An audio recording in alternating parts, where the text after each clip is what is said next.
Coucou, c'est Malou et bienvenue dans ce podcast littéraire de Books and Blabla.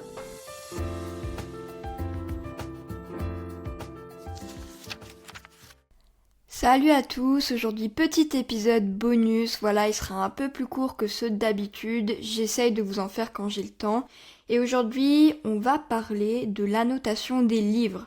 Alors je suis consciente que c'est pas quelque chose que tout le monde fait, mais moi ça fait à peu près 3-4 ans que je le fais et vraiment j'adore ça. Donc aujourd'hui je vais vous partager ma manière de faire, mais aussi les différentes manières que j'ai vues sur les réseaux. Ça va aller assez vite parce qu'il n'y en a pas non plus 36 000, donc on perd pas de temps et c'est parti. La première méthode, c'est celle que je fais, c'est avec des post-it. Donc généralement, c'est des post-it de différentes couleurs qui sont assez transparents pour qu'on puisse lire au travers et je les mets dans le livre à certains passages précis. Alors moi, j'achète les mêmes post-it depuis que j'ai commencé à annoter, ils sont sur Amazon. D'ailleurs, je vais essayer de vous retrouver le lien et de vous le mettre dans la description du podcast. Toujours avec les mêmes couleurs, donc on a du rose, du orange, du jaune, du vert, du bleu, du violet et du violet un peu plus foncé. Et donc j'ai un code couleur en fonction des passages que j'annote et je vais vous le détailler tout de suite. Donc le rose c'est pour les moments mignons, les passages d'amour, de romance. Le orange c'est pour les citations que j'aime bien. Le jaune c'est pour des moments importants ou clés dans l'histoire et en général c'est celui qui parle le plus vite de mes plaquettes. Le vert c'est pour tout ce qui est drôle. Le bleu pour tout ce qui est triste. Le violet mauve un peu clair c'est pour les gros plot twists, les retournements de situation ou quand je suis étonnée. Et le violet un peu plus foncé, c'est quand un personnage m'énerve, qu'un passage me plaît pas ou que j'ai une mauvaise réaction.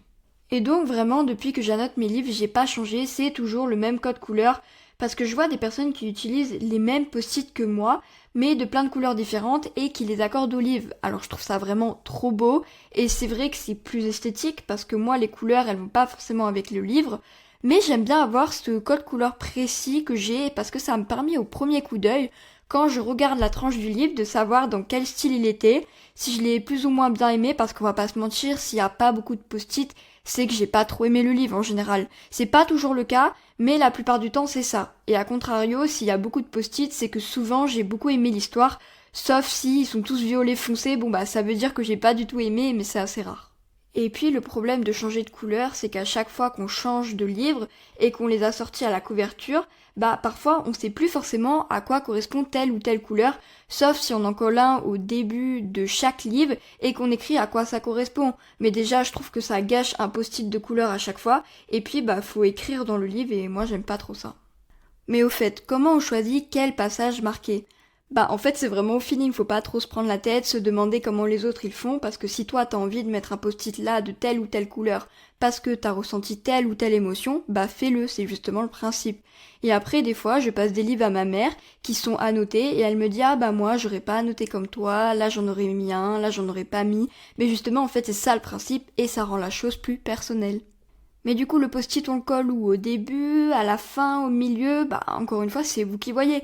Quand c'est 2-3 lignes, je le colle sur ces 2-3 lignes, et quand c'est un long passage, je le colle au début. Je sais pas s'il y a des gens qui en collent un au début et à la fin, en tout cas moi non, parce que sinon j'utiliserais beaucoup trop de post-it, donc je le mets juste au début. Et le post-it, on le fait dépasser comment ? Un peu, beaucoup, bah encore une fois, c'est vous qui voyez. Moi je sais que quand j'ai commencé au début, je les faisais vraiment dépasser, alors pas énormément, mais un petit peu quand même. Je sais pas trop comment vous représenter là, mais à peu près on voyait, je dirais... Voilà, c'est précis, hein, 1/6 du post-it, attention.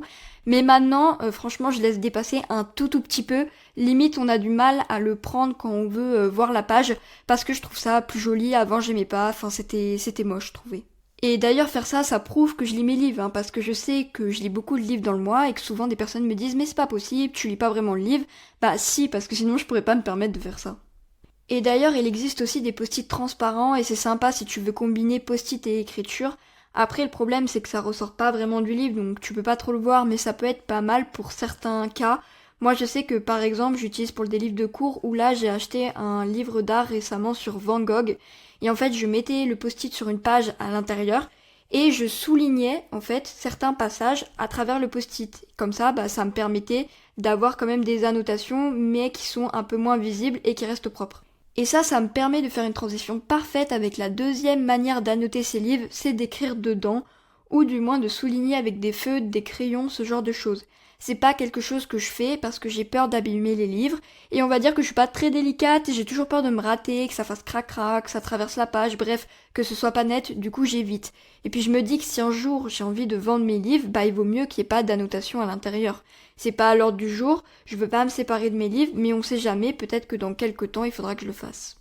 Par contre, je respecte et j'adore les filles qui le font parce que je trouve ça super beau, et je pense notamment à Julia du compte Books Addict sur Instagram qui montre souvent comment elle fait. Elle partage ses bons plans, tous les stylos à paillettes qu'elle utilise avec les liens, tout ça, et je trouve ça super cool s'il y en a qui veulent faire pareil. Et souvent ces annotations, c'est soit des petites vagues, des petits cœurs ou tout type de petits dessins, ou alors tout simplement elle souligne à la règle certains passages. Et ce qui est bien avec les deux méthodes que je vous ai présentées, c'est qu'on peut les cumuler, et c'est notamment ce que fait Julia. Elle annote à la fois avec des stylos, des surligneurs, mais aussi avec des post-it. Et en plus, elle le fait en harmonie avec les couleurs de la couverture, ce qui fait que c'est encore plus joli. Donc voilà, je vous ai un petit peu présenté les deux méthodes. Après, plus personnellement, concernant mon annotation, c'est vrai que j'abuse pas non plus, je me retrouve pas avec un livre entièrement recouvert de post-it, parce que je sais qu'il y en a qui font ça. Après, chacun fait comme il veut, mais moi j'aime pas, et le but c'est vraiment de marquer certains passages précis, et pas d'avoir des post-it de partout. Après, bien sûr, ça peut arriver, si le livre est vraiment bien, que j'ai 50, 60, je crois que je suis déjà montée jusqu'à 70 post-it par exemple pour les 7 maris d'Evelyne Hugo, mais c'est parce que c'est mon livre préféré et je suis jamais allée au-delà. Et aussi, je voulais vous dire, n'hésitez pas à regarder sur Instagram, TikTok, il y a beaucoup de personnes qui montrent comment elles annotent leurs livres et ça peut vous donner des idées. Donc voilà, c'est déjà fini pour ce podcast du jour, ça en est un que je poste entre les 2 semaines du mois. Donc comme je vous l'avais dit, ceux-là en général ils sont beaucoup plus courts parce que sinon moi ça me fait trop de travail, mais là ça me permet quand même de vous poster un petit contenu et des fois j'ai des sujets comme celui-ci qui méritent pas qu'on passe 10 minutes dessus, mais juste 5 minutes c'est largement suffisant. Si vous connaissez d'autres méthodes pour annoter vos livres, je suis preneuse, ou même que vous avez des questions, n'hésitez pas à me faire vos retours sur Instagram. Pour rappel, c'est mlg-books, et on se dit à bientôt pour un nouveau podcast de Books and Blabla.